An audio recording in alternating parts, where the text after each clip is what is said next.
The numbers told the story. They always do. It's one of those idiots who believe in analytics. This is a numbers game with Gill Alexander on VSiN. Hour number 2 of a numbers game at VSiN, the sports betting network, VSiN.com, Game Plus, iHeartRadio, YouTube TV, and of course, Sirius XM Channel 158. It's Gill Alexander.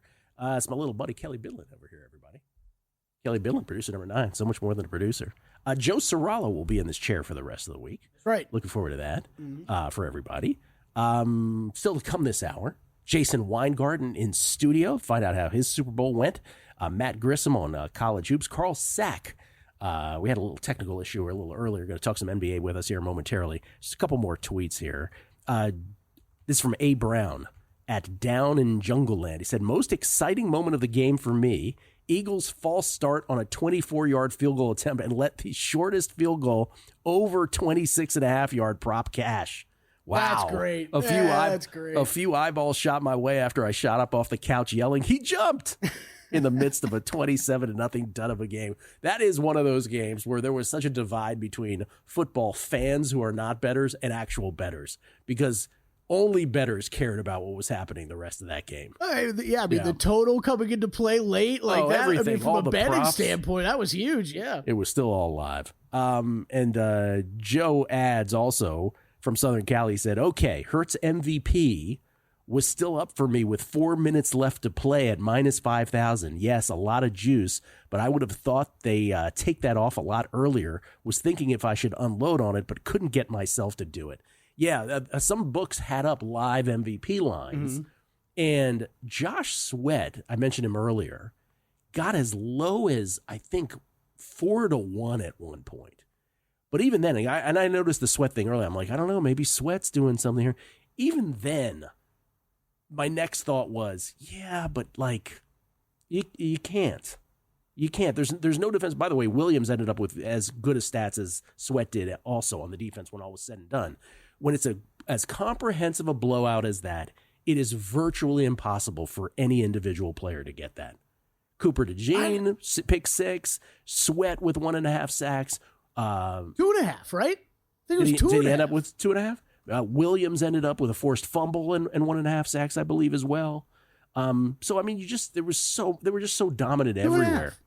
I guess am I on an island on this? You are on an island on this. Well, I would have given it to Sweat or Cooper DeJean, because this is. You're on an island. There's no way. Like, okay, Kelley, imagine we gave it to Cooper DeJean. Yeah. Really? He was the MVP for that one play?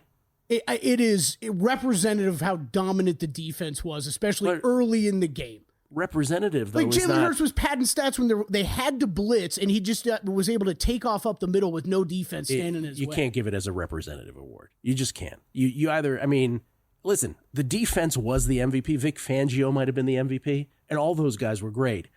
But Jalen Hurts was great too. You have to. This is a great lesson, right? This is why we talk about MVP for 2 weeks, and we're like, it is just so difficult for a non-quarterback to win. I mean, and that's where I circle back to. Yeah, it is. If you guys were all telling me that this is not the game that it should have gone to any of a couple of defensive players for the Eagles, then. But you can't look anywhere but quarterback every year. But you needed one guy above all. If you gave it to Sweat, Williams, right? Williams should have been like, why didn't you give it to me? I had sacks and I had forced fumble and I recovered a fumble. And DeJean could be like, I caught a ball and I went to the end zone. It was a pick 6. I don't know if they could do this, but I would have gone co-MVP. Well, they did back in the day. Harvey Martin and Randy White. Yeah, have we gotten rid of that? Or I don't think we've gotten rid of it. Yeah, they should have gone co-MVPs then and ruined everybody's bets. And we all would have been going crazy today. Jalen Hurts did play well. Did you notice that at all? He was like he was great. Carl Sack joins us when he makes an NBA play and moves lines globally. Comes to us courtesy of Aggressive Guest Line at Killer Sports for Carl, killersports.com. Carl, how are you? Do you even pay attention to the Super Bowl because you're so immersed in the NBA? I did watch the game last night. Yeah. How are you? I'm good. Did you have a rooting interest, or you're like, football and handicapping football? That's adorable. I had a few props, mild rooting interest, but nothing significant. No, if anything, I was rooting for a close game, so that it would be exciting. And nearly fell asleep in the middle of the third quarter. All right, let's transition. Let's do an NBA break here with you. Let's ask. I want to ask you a series of questions about your Fakakta league, specifically. Anthony Davis gets traded, obviously, famously in the Luka Doncic trade, and on cue, bang, he hurts himself. Abductor strain. So he's out multiple weeks. Giannis out through the All-Star break with a calf injury. And then maybe saddest of all, Joel Embiid, tell me if you've heard this before, might have to have another surgery on his knee if he isn't feeling better by the end of the season. I don't know where the question is in that, other than how do you even keep up with this? And of all these players, do they tend to mean as much as the average fan believes they do? Or is the way that you analyze basketball oftentimes the output is, yeah, it's not as big of an impact as one might think? Geez. I think that in the marketplace, the stars tend to be overrated, in the betting market. I mean, but obviously, and there's a difference between regular season and playoffs too. I think, in the regular season, I think star players tend to be overrated in the marketplace, whereas in the playoffs, I think it's a lot more star dependent in terms of performance and ability to win and whatnot. And so I would say it might even be the opposite in the playoffs. I like that answer. That makes sense to me. As the rotations shrink in the playoffs, maybe they're even underrated. But during the regular season, if anything, perhaps it's overrated in the market. Okay, Jimmy Butler on the Warriors. First game, an epic comeback against the Chicago Bulls. Steph with 34. Butler with 25. Tell me the Warriors are going to be a thing in the playoffs. Oh, man. I don't know. I think that there's reason for optimism. But I think that there's, with all the drama, I love Jimmy Butler. I love, especially the bubble Jimmy Butler. I love the way that he just, especially, playoff Jimmy, all that. Like, I love how hard he plays and how passionate he is.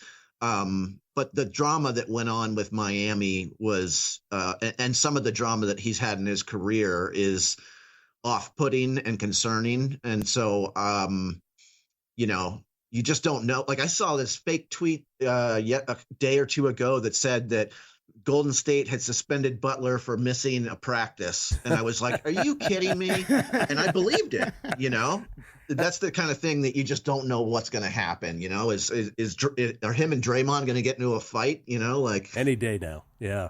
I could see it going either way. Portland Trailblazers. That was not the answer I was hoping for, but it's kind of the answer I was expecting. Portland Trailblazers. They were not good at basketball, I'm being kind. And now all of a sudden, what is it, 10 out of 12? They've won? Yeah. Thing or not a thing?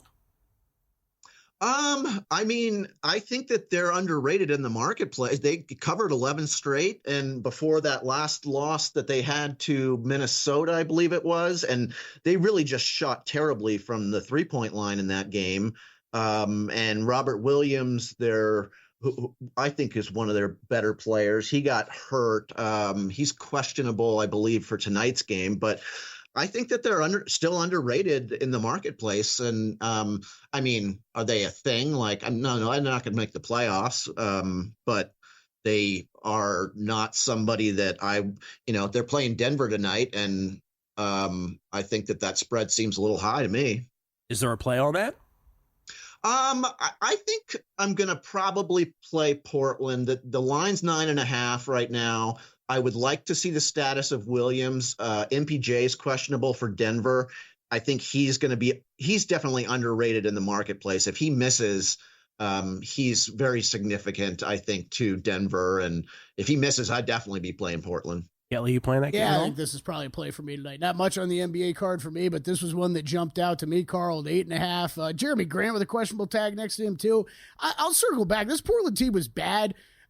Carl, I texted with a couple guys all year, though. The talent on this team, I mean, no, it's not going to win you a championship. Yes, it's an odd assortment of guys, but the talent level overall, like, they shouldn't have been as bad as they were earlier in the year, right?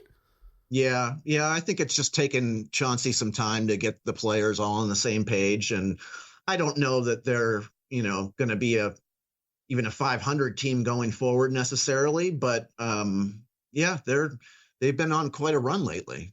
Did you land on something tonight, Carl? There's nothing I'm in love with at the moment, to be honest. I think there's still some injury news that needs to shake out. I think New Orleans is probably worth a small play here. If you can get 16, it looks like it just dropped to 15.5 though. But Oklahoma City coming off that big game against Memphis, that was a nice win. They've covered 4 out of 5. And I don't have New Orleans as quite as low as the market does right now after the Murray injury. I think they still have some talent, and they're not as bad as their record shows. Okay, killercappers.com for those who want to get your picks, yes? Yeah, okay. Killer Cappers and killersports.com is the database and where the handicapping tools are and where I spend a lot of time. Let me ask you this in closing. Our buddy Zach Cohen, who works here at VSiN, senior editor, made the outlandish claim the other day that he invented the question mark. No, that he is betting the Spurs at 100-1 to win the Western Conference. Do you see any wisdom in that? Do you see a kernel of genius in that? Yay or nay? You got 20 seconds. It's a long shot, man. I mean, I guess anything could happen, but geez, that's not a bet that I'm going to make. Okay, we'll leave it at that. I kind of like his moxie, though. Thank you, Carl. Appreciate it. Matt Grissom, college baseball on the other side. It's a numbers game at VSiN, the Sports Betting Network.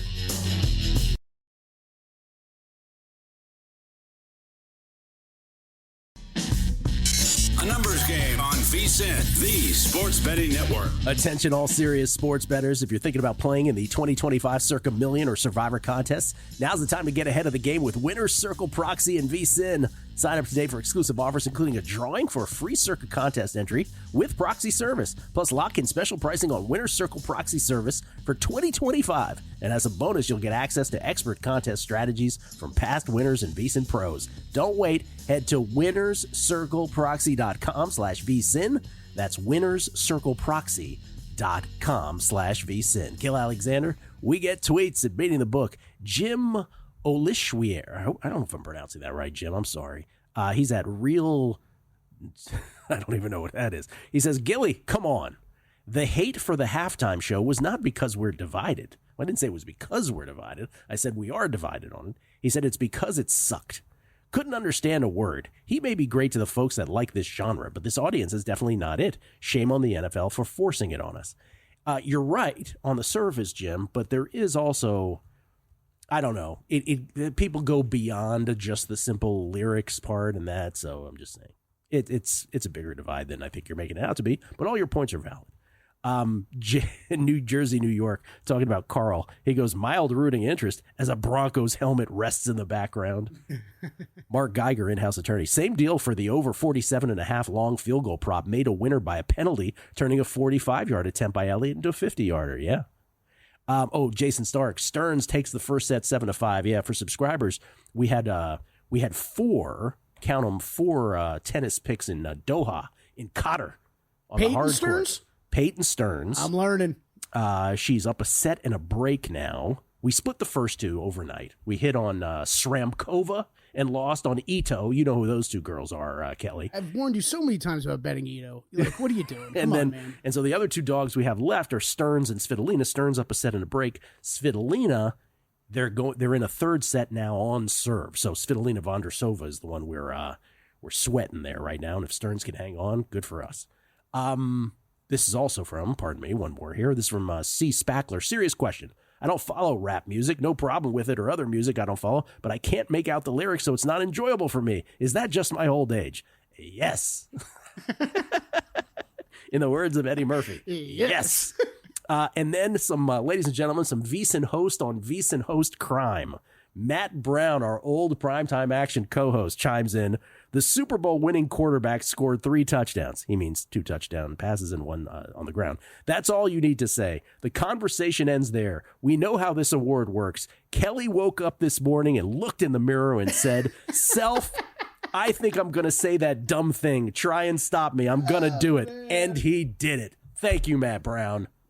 I think it's garbage. No, I did not wake up this morning thinking that. No, I walked in this morning and I kind of asked the back. I'm like, is there any controversy about this at all? Because I feel like there should be. I don't think there should be. I don't, because this wasn't an Aaron Donald singular performance in that Rams Super Bowl win against the Bengals. I'm not freaking out about it. All I'm saying is what you circled back to before is the biggest takeaway. Like once again, and we said I would never invest any money. I don't want to say about never, but almost never invest any money on a non-quarterback for Super Bowl MVP.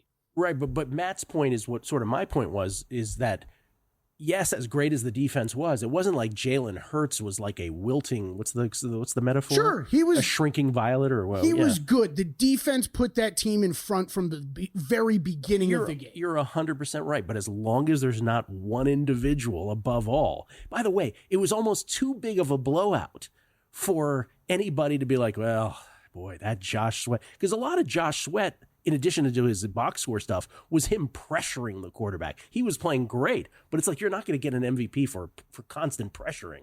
Matt Brown, you want me to say something dumb? I'll say something dumb. Some of those Hurts rushes in the second half when 7 guys are blitzing and the seas just parted. I could have picked up 3 yards on those. This is not quite as bad as you prefer football not in snow take, which you later backtracked on into a fan experience. Sorry, guys. Kelley's knocking over stuff, but it's up there. I love that Matt chimed in on this. Ladies and gentlemen, let's talk some college baseball. Matt Grissom joins us, courtesy of the Progressive Guest Line. We are always thrilled to have Matt on. You can follow him at Grissom on X. Grissom on X on Twitter, and of course comes to us from collegebaseballinsiders.com. How you doing, man?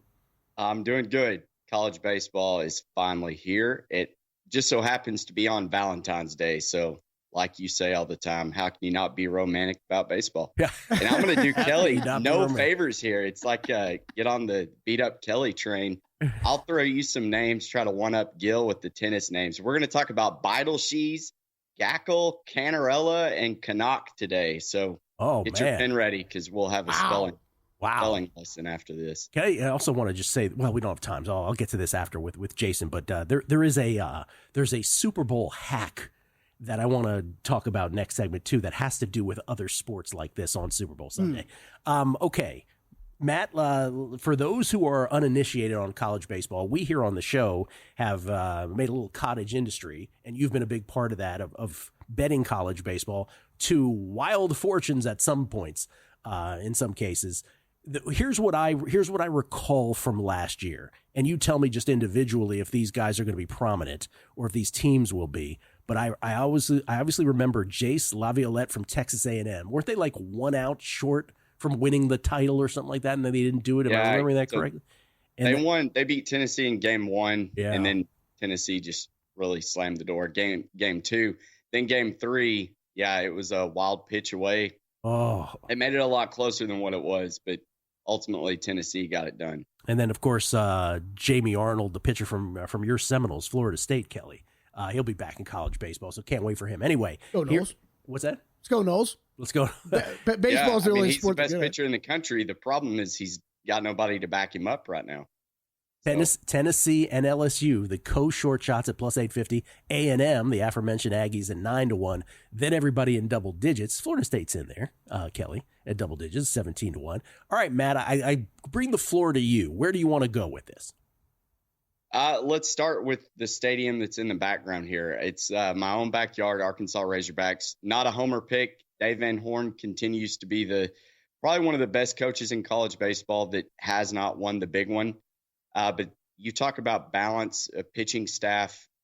This is the deepest pitching staff he's ever had, led by Ohio State transfer Landon Bydlon. She's going to be the third-day guy, Zach Root from East Carolina, and then the sensational sophomore Gabe Gackle, who had a 2.73 Sierra last year, just absolute nails as a freshman. in about 42 innings pitched in relief. They struggled last year at the plate. That was their biggest issue. Why Kansas State came in there and just got to beat up on Hagen Smith. They brought in a lot of transfers, Logan Maxwell from TCU, and they're just building this lineup to get on base and then knock it over your head. So I feel like this is Arkansas's year to really get back to the College World Series. He's always had a team that's built for the College World Series, where pitching is so predominantly the strong suit you've got to have, with also a good balance of hits. So take it for what it's worth. But as a Razorback fan and somebody that knows a little bit about college baseball, I like Arkansas to both make the College World Series at plus 210 and win it for 15-1 is a great number. I saw Jeff Davis hung it at circa, I think 11-1. It's down to about plus 900 in other places. So definitely shop around. All right. And just to clarify, Matt, to make the College World Series is to make the bracket, correct? Correct. The 8 final teams. Okay. So think of it in basketball terms like the Final Four. It's the Final 8 in Omaha. Final 8. Okay. So Arkansas to win 15-1 and Arkansas to make at plus 210. You also have the same sorts of bets for Clemson and Virginia. Yes. So let's hold off on Clemson first. Virginia, most balanced team, I think, in college baseball outside of maybe Texas A&M. The only difference is A&M lost Schlossnagle, their head coach. He is over across the town at Austin, the Texas Longhorns. So A&M brings in Michael Early. I don't know. We saw Jay Johnson do it with LSU a couple of years ago, first-year head coach winning it all. I just think every year in college baseball, there's like the one clear-cut team, but they somehow get eliminated in the super regionals. We saw Wake Forest do it. We saw Tennessee do it a couple of years ago. So I think Virginia is just one of the most balanced teams. You've got Jay Woolfolk, Evan Blanco leading the day 1, day 2 starting role. They've got a lineup that returns 4 guys who combine to have 66 home runs, all batted over 1,000 OPS. The ACC and SEC are hands down the 2 best conferences. It's not a slump for Virginia, but they're built to make it through the grueling ACC slate. And then Clemson, this was kind of my longer shot. They've got Cam Canarella. They've got Aiden Canuck, their true ace. I think Clemson at this number, they could make some noise. Eric Bakich is a great coach. He's been to Omaha before. So I like the Tigers to finally get over the hump and get to Omaha. Matt, let's do this regularly this year, okay? Let's not go a month or 2 in between talking. Yeah, sounds good. I want one of those NCAA Insiders hats, please. Kelley, I got you. Kelley does too. Matt Grissom, everybody. Grissom on X, on Twitter. Jason Weingarten in studio next. A numbers game on VSiN, the Sports Betting Network. In sports betting and trading, probability is the key to success. Discover the power of high probability trading with Todd Bubba Horwitz, a former floor trader and sports bettor with over 45 years of experience. Visit BubbaTrading.com/VSiN and get a free ebook on options trading and use code VSiN500 to save $500 on any purchase. Skill Alexander, we get tweets at Beating the Book. Good morning from Keno Walker. He says, what are your guys' thoughts on women's varsity flag football? You don't like the college baseball? Really? This is from Grant Betting X Factors. Had Dotson first touchdown, then isolated Hopkins last touchdown and went big on it. Double gut punch. Pain. Oh. Doug Knudsen Sports at Dougie Fresh 11. I had Eagles to win by 31 plus at 100-1. Ouch. Eagles win 26 to 30 points, 60-1. Ouch. Eagles win all 4 quarters, 15-1. Ouch. Oh, man. Colin Murphy, you are not on an island, Kelley Bydlon, on this take. The primary reason the Eagles were so dominant is because the front 7 got after Mahomes on seemingly every snap. I think everybody agrees with that.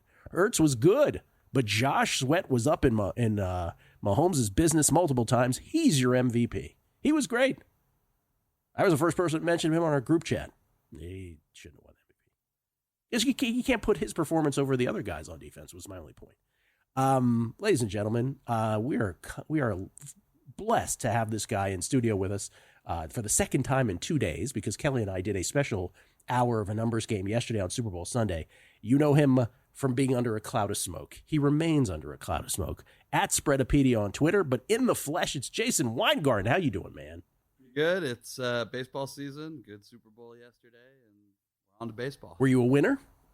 Barely. I would say probably a couple $100 when all was said and done. Let's lean into that mic once again. Nothing particularly exciting. Although I can say the Chiefs fourth quarter bet. Chiefs fourth quarter bet never in doubt. And the unders, Saquon Barkley under, Travis Kelce under, all that stuff ended up being good. The pass, the 2.5 over 2.5 guys throwing a pass. That was awesome. That worked out. Yeah. All the Chiefs tied bets did not work out. DeAndre Hopkins, he ended up catching a touchdown pass, was not a factor in the game. Did you have him for 2 touchdowns or 1 touchdown? Had 1 and 2. I would have 2. made way more money on the 2, but at least, it's like you got the savers kind of. Yes, you do. Saved the day. But yeah, not the best Super Bowl ever. It was enjoyable to watch, but was not the best betting day I've ever had. Let me, by the way, I want to harken back to this because I teased this. Matt Grissom was just on, he was just talking college baseball. This reminds me, Captain Jack has an annual tradition where he does a Super Bowl stream the night before, really not just the night, but like afternoon into evening into night. And he's kind enough to have me on every year, and I have technical problems every time. That's kind of my thing. Did you miss your slot? Did you bail on it? I missed my slot while I was actually there early. Oh, okay. And then I stepped on my glasses getting ready to go to the airport. So these are actually my backup glasses. I did the whole Twilight Zone thing. It was finally I'm going to get to go and watch Super Bowl and then crunch. Oh, so one of the great things that was sort of said in the entire Super Bowl stream, Roxy, the great Roxy Roxborough was on it. Matt Grissom doing college baseball just reminded me of this. Roxy has a great Super Bowl Sunday betting hack, which is that on Super Bowl Sunday, he says, I go bet my Major League Baseball season win totals plays. The thinking being that he can bet much more on them on Super Bowl Sunday than he can any other time, because the Super Bowl Sunday betting is so frantic for the big game that there is not a supervisor in the world that will stop traffic, will stop the line flow and say, oh, you're over the limit on what we're allowing on these bets. So whatever amount he puts on them, they just take it and move on. I thought that's a great strategy. It's probably a pretty effective strategy. Like, could have gone down yesterday at Circa and asked for whatever. I thought about doing it mostly just to be annoying and getting in line and saying, hey, what do you got on the Dodgers? What do you got on the Pirates? I did it with the day before, not the Super Bowl Sunday, but Saturday evening when it was somewhat crowded. I did it with tennis futures at Doha. And I thought the same thing. I'm like, hey, wow, they're taking any amount of money here. This is pretty interesting. And they must be like, what did you want to bet? Mostly for me, it's about tying up cash in early February when I know I'm going to end up betting a ton more futures. It's not that I don't want to do it. It's also I'd rather do it on credit. But yes, well, there's that for sure. There's that too. Remind the folks what your season win totals bets that you already have in baseball are. So I brought the sheet so I can give you the best numbers, everything I could see, everything I could tell you. Got the Padres under 85. I think they're not going to be a good team this year.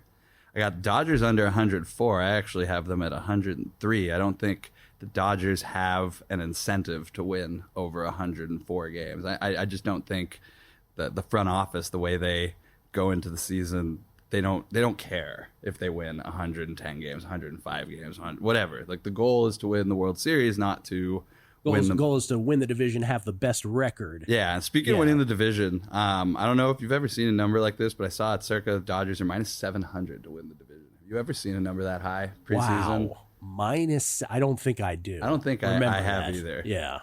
Angels. If someone does win that division, you're not high on the Padres this year, so no. I get it. Absolutely not. I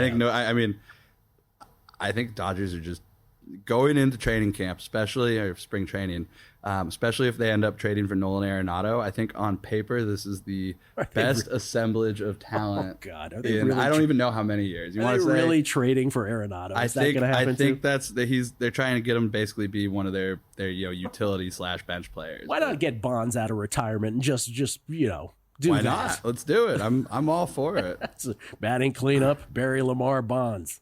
But that's how ridiculous this is getting. I think this is one of the best assemblages of talent that I can recall. I don't know, since the 90s Yankees. Since the 90s Yankees, that's what probably even mind. before that, honestly. Yeah.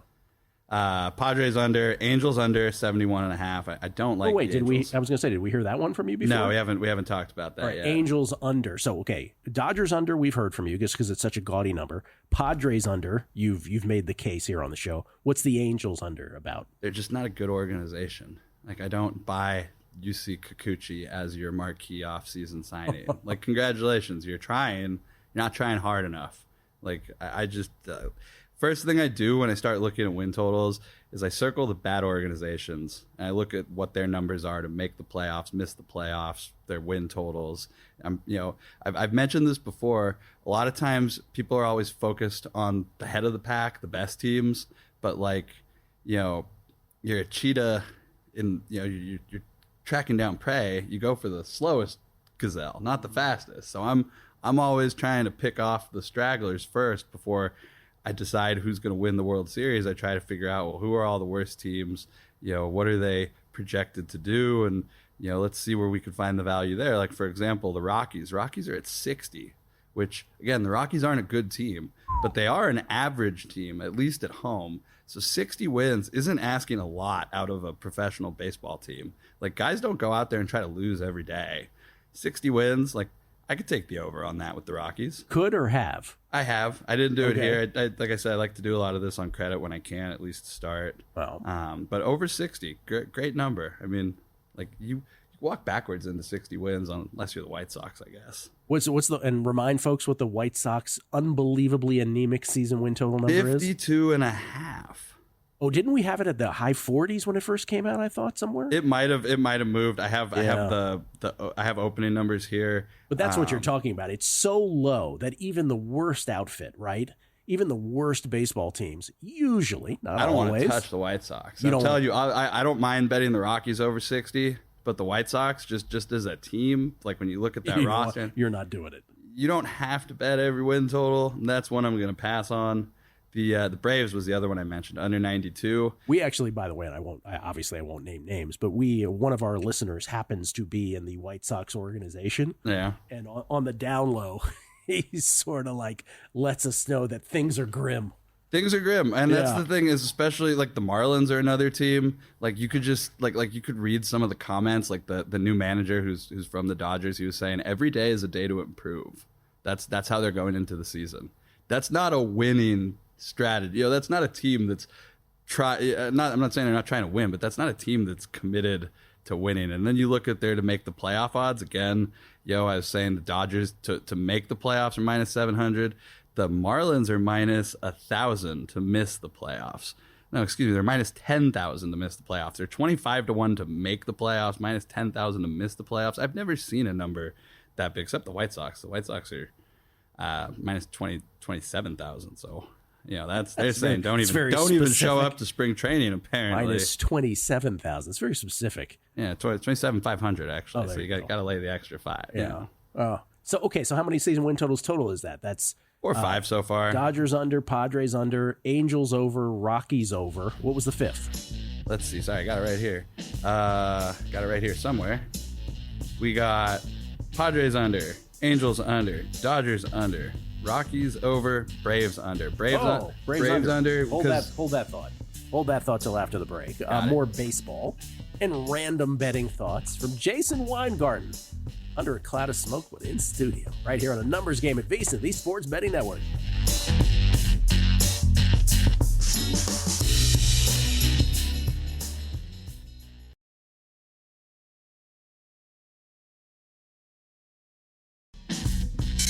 Numbers game on VSiN, the Sports Betting Network.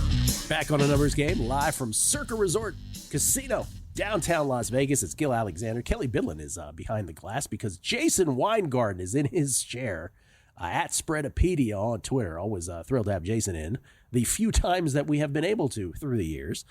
Before we get back to Jason, we get tweets at Beating the Book. I want to read some of these from y'all. This is Rich PSM. Rich, I appreciate this tweet. Rich says, so can we please bury the hate myself for betting against reason in any sport, especially on this show founded on math? I mean, remember the 2001 Diamondbacks beating Mariano and the great Yankees? Here I said the Bucks already killed these legends. Not sure I understand that last part. But Rich, I appreciate the sentiment, which is we do everything by data and math, typically betting-wise. But yes, this was one of these Super Bowls, or not one of these Super Bowls, but this is one of these betting events where it was more of a the fear of self-loathing bet than it was anything else. So I totally appreciate the sentiment. Drew from Boise. Gill, have a great vacation, enjoy and relax. Talking baseball and the Giants when you return? Yes, we will absolutely talk baseball, that's for sure. See you at the West Coast Conference tourney? Yes, Drew from Boise, a tradition unlike any other. I will be at the Orleans for the West Coast Conference tournament when the college basketball conference tournaments begin here in Vegas and beyond. And this is from, I love this tweet, Jason. You're going to appreciate this one. This is, oh, wait, one more before that. Mario Romero, who says, high of the game was Hurts' first touchdown, 5-1. So I was sitting in a decent spot until Mahomes hit that 50-yard touchdown to go over his passing yards at garbage time. Gotta love betting. LOL. This is the one I wanted to talk about.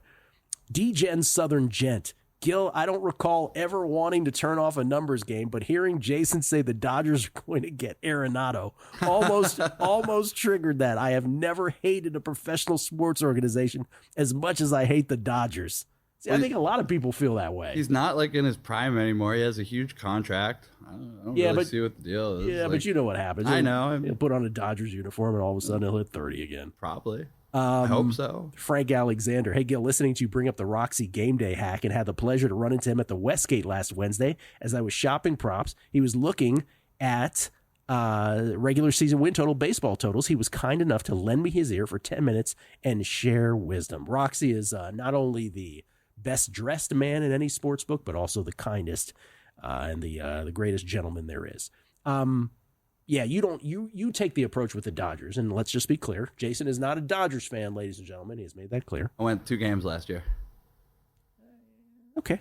And a World Series game. You have no issue. We've already stated this before. You have no issue with the fact that they can accumulate as much talent. They just pay the luxury tax, and that's that. The Braves, you said. Under on the Braves? Under on the Braves. Why? Everybody coming back's a year older.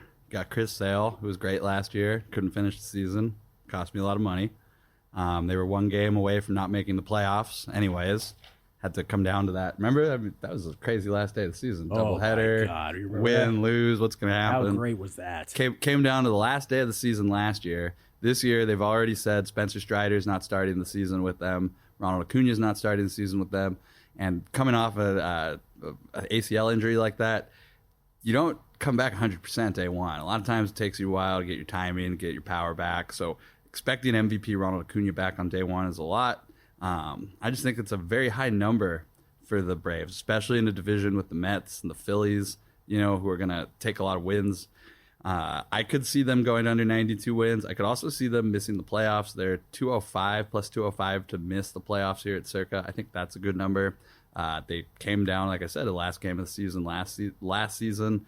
Wouldn't surprise me to see them kind of, die out down the stretch this year. Okay. So 5 season win total plays from Jason. Have you bet? I mean, are these even out? These are all out. They're all down. No, I know those are out. But are any of the awards out?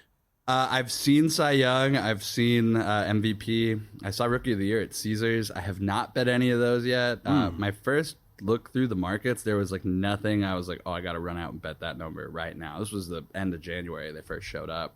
But yeah, I looked through the numbers. There's very little that I'm like dying MVP wise or Cy Young wise to really get down on early. I'm probably guessing first, second week of spring training, which is right around the corner. I mean, pitchers and catchers are reporting right now. Oh, you just triggered it for me because you said Cy Young. Skeen's obviously a short shot. He's going to be the favorite. But you have a Pirates thought on a playoff make miss? Yeah, it's a big number, but I see the Pirates are minus 510 here at Circa to miss the playoffs. I think that number is way low. They were, the last place team in the NL Central last year. They didn't sign a free agent, and I guess unless you expect Paul Skeens to pitch 9 innings twice a week, I don't see... Would you lay minus 510 on it? I would on credit. Yeah. Would I do it right now on my way out of town? No. Not likely. I'd rather have that money Yeah. for Credit spring training. Credit's a beautiful thing. Yeah, but would I lay it if I have it available to me on credit? Absolutely. Okay, football, obviously, with the Super Bowl now in the rear view. How do you often gravitate towards football futures at this point, or do you wait on those? No, I mean, the draft is kind of the next thing, although draft betting has kind of taken over in its own.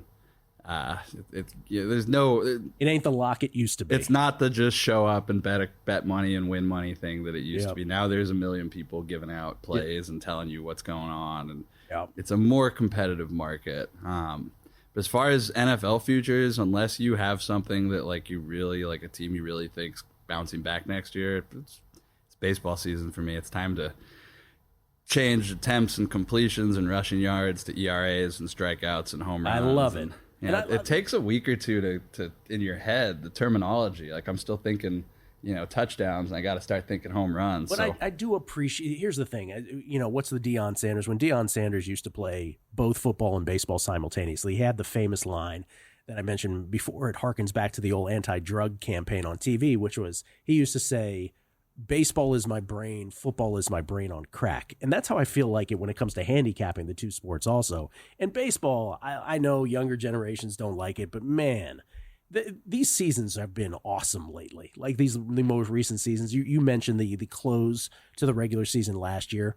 Let's review all of Jason's bet. These are all of the bets on every show, every host, every guest, courtesy of GBank, the official bank of VSiN. Jason with a slew for us. Here are all his season win totals. Once again from Jason. Padres under 85.5 wins. The Dodgers, as good as he thinks they will be and as good as they are projected to be, 104.5 wins is a lot. Jason's got the under on that as well. He thinks the Angels organization is crappy. Under 71.5 wins. My words. Rockies over 60 wins. As bad as that organization is, you still think 60 is too low. They're just a slightly better than average home team. They have, they play well at home at altitude. They walk backwards into 60 wins. Rockies, come on. They're supposed to tailor that roster to that ballpark, and to that extent they have. Braves, the fifth one, under 92.5 wins for all the reasons he just gave. GBank upping the ante with up to a $750 bonus for a new GBank Visa Signature Card.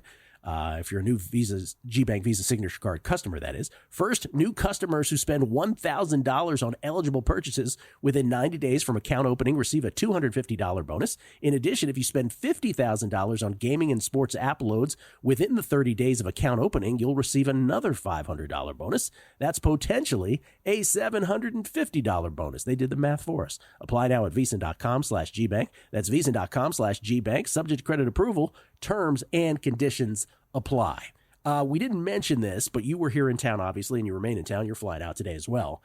The last thing, and this is more like a Bill Krakenberger segment with me, but Vegas was as anemic in terms of it being populated for a Super Bowl than I ever remember it.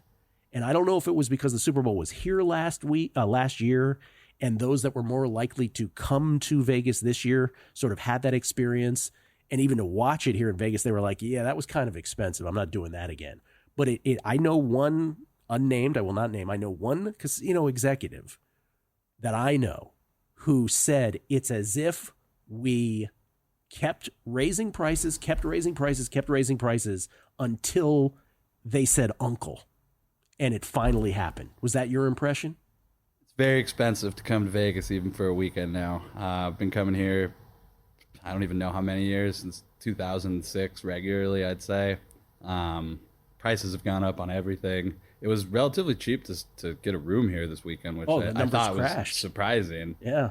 But in general, food, you want to go down and get a bottle of water, like it very much has become a nickel and dime sort of thing where you're just, $20 here, $20 there, $50 there. It adds up.